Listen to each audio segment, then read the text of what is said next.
Do you want more? More time, more balance, more love, more sex, more money, more real, and less bullshit? This is the Women Wanting More podcast with Dr. Karen Osborne. Real life, real stories, plus real tips to get you more of what you want.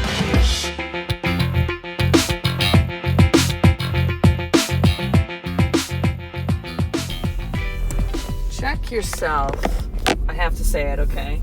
I have to say this at least once on this podcast because I was thinking this as I'm dropping my kids at camp, who at times have been a little challenging with the choices and the behavior.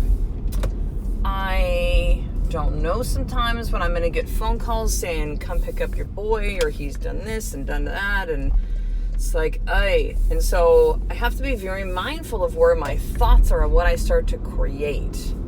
And so I thought this as I'm going up the stairs to go sign my oldest son for his camp today, and it's like, you better check yourself before you wreck yourself. And I won't put this in the full podcast title because it's too long. So you better check yourself. Check yourself. So what does that mean? Well, it means that we do start to create things with our thoughts. Now, here's what it doesn't mean. It doesn't mean that you can't have a negative thought. It doesn't mean you can't feel valid emotions or just emotions that you feel, right? You can't go, oh my God, I'm angry at this person.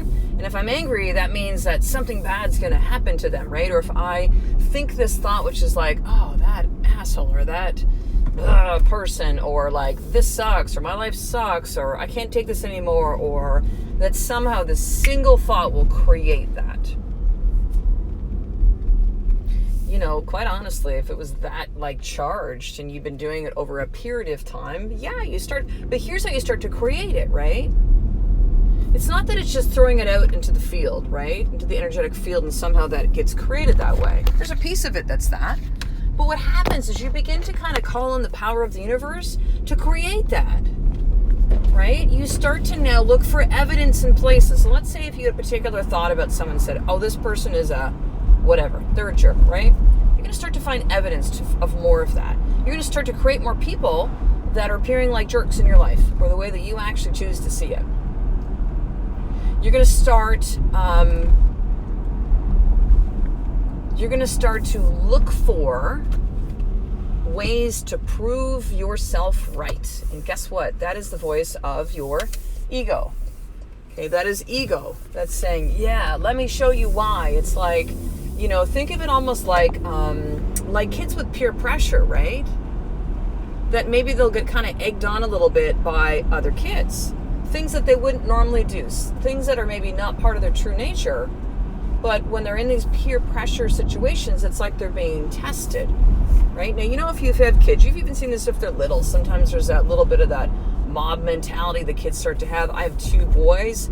They're almost 6 and 8.5, and I certainly see this with my oldest boy.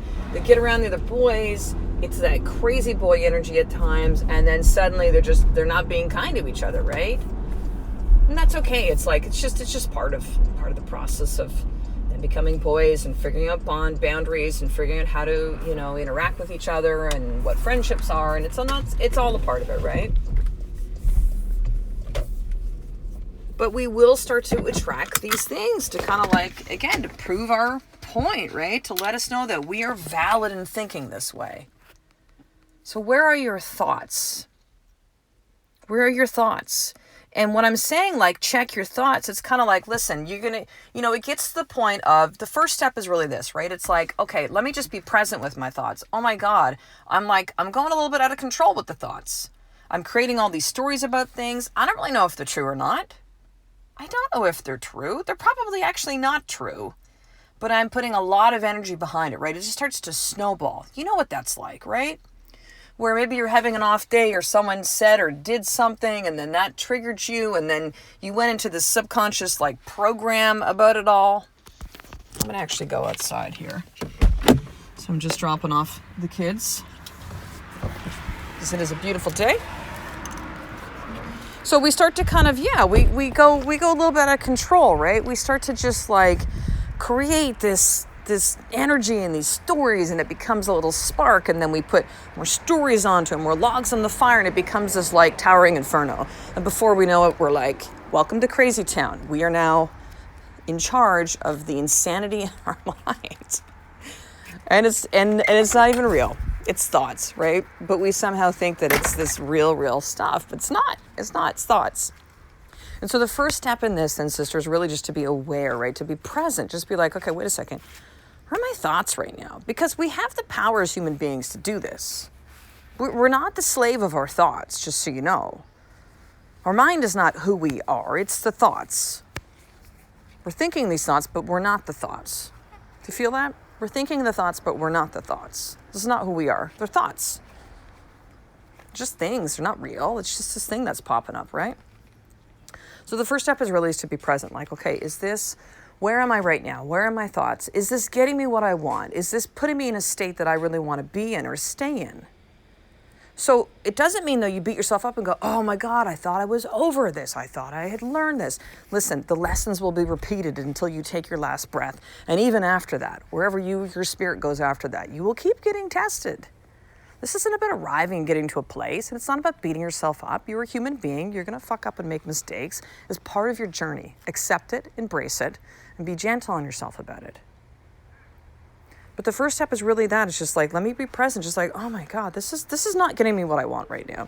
And sometimes it might take a really good friend that you can be honest with, that they can be honest with you in a loving, respectful way to say, hey, I'm thinking this stuff like, I'm having a hard time getting off the crazy train right now. Can I just maybe vent this? What's really helpful, if you do have that safe person to really speak to, with my clients, often it's, it can be a close friend they have, or spouse, or, maybe family member. But a lot of times it's me, because like there's no emotional attachment to all these other people in their life.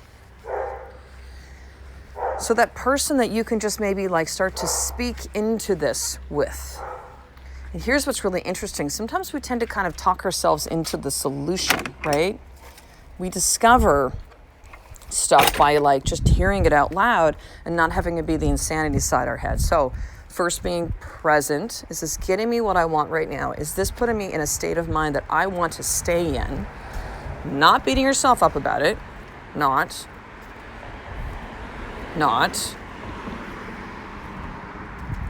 And then really beginning to flip this around to, what is the thought or the state of mind or the feeling, the emotion, the state, like, where do I want to be instead? So if you're just like, man, you know what? Let me just, I don't want to be in this like negative stinking thinking. I'm going to all these crazy places.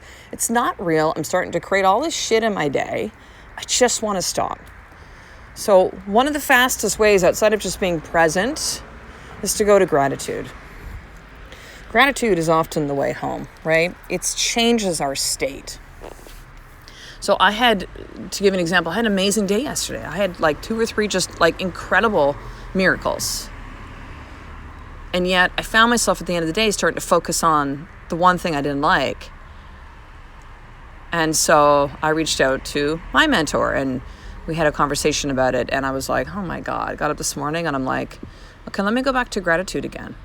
So it happens to all of us. But, just like we research, I don't know, like where we're going on vacation and the next car we're going to purchase and where we're going to move to and, supplements and all this kind of stuff and exercise and books that we want to read. And how about we research our thoughts? How about we audit ourselves? And just go, where are my thoughts these days? Or in this moment? In this moment. Now you can take a look at past stuff and reflect upon it if it serves you, but not to the point of regret, blame, shame, beating yourself up, none of that kind of energy. But when you were in that place of like, you're just like, I just need to check myself right now. Like, where are my thoughts? This isn't getting me what I want. Let me just stop this. You were the one that started the thoughts. You're the one that can just decide to stop the thoughts. Now, there's other pieces, of course, to this, right? It might sound very kind of simplistic to say, well, just stop the thoughts. So that's why there's tools to really help you navigate through this, right? And that first one is gratitude. So here's your more tip for today then, sister. I really want you to for the next 24 hours, I want you to really check your thoughts. Like, check yourself. And just go, where am I right now in my head? Oh, right, I'm creating this story about my sister. Oh, right, I'm going to anger about my husband. Oh, right, I'm going to, blame about my parents. And I'm just, is this serving me right now? Is this where I want to be? Do I even know if this is true? And even if it is true, is it serving me to kind of stay in this place right now?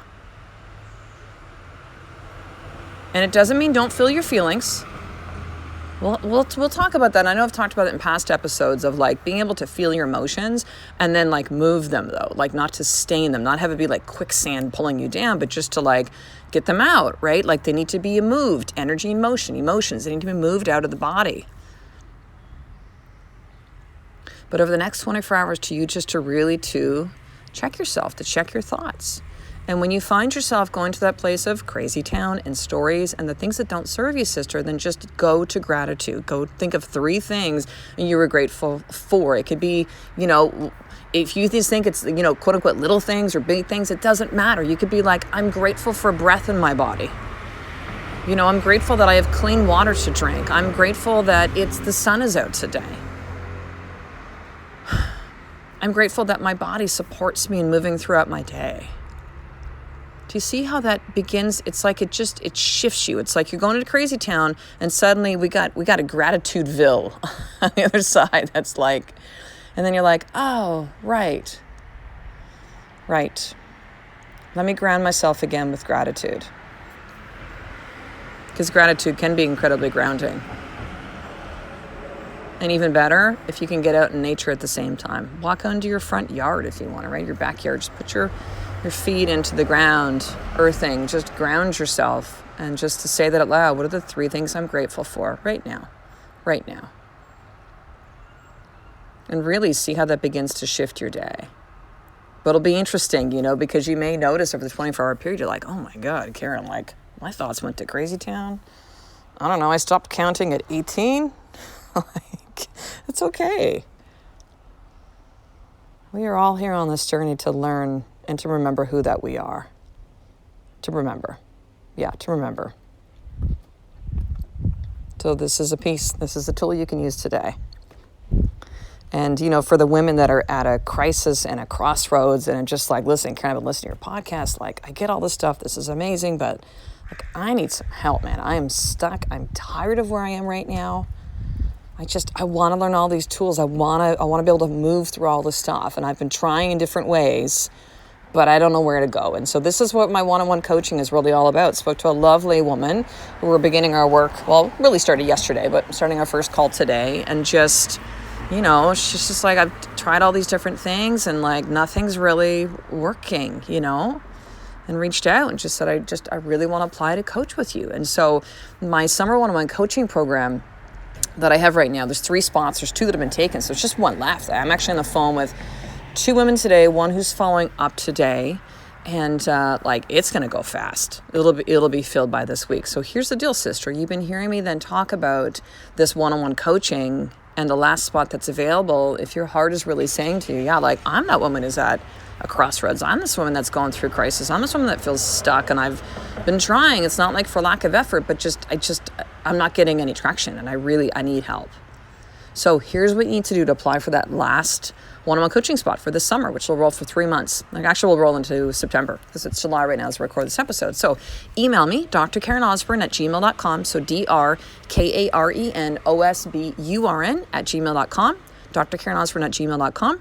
And just say, Karen, I'd like to apply. And I will send you further instructions from there. So I will talk to you in the next episode, sister. A life of more really is one step away from you checking yourself and where your thoughts are every single day. I love and appreciate you. To get the show notes of each Women Wanting More episode, including the How to Get More tip, subscribe to the newsletter at drkarenosburn.com/newsletter.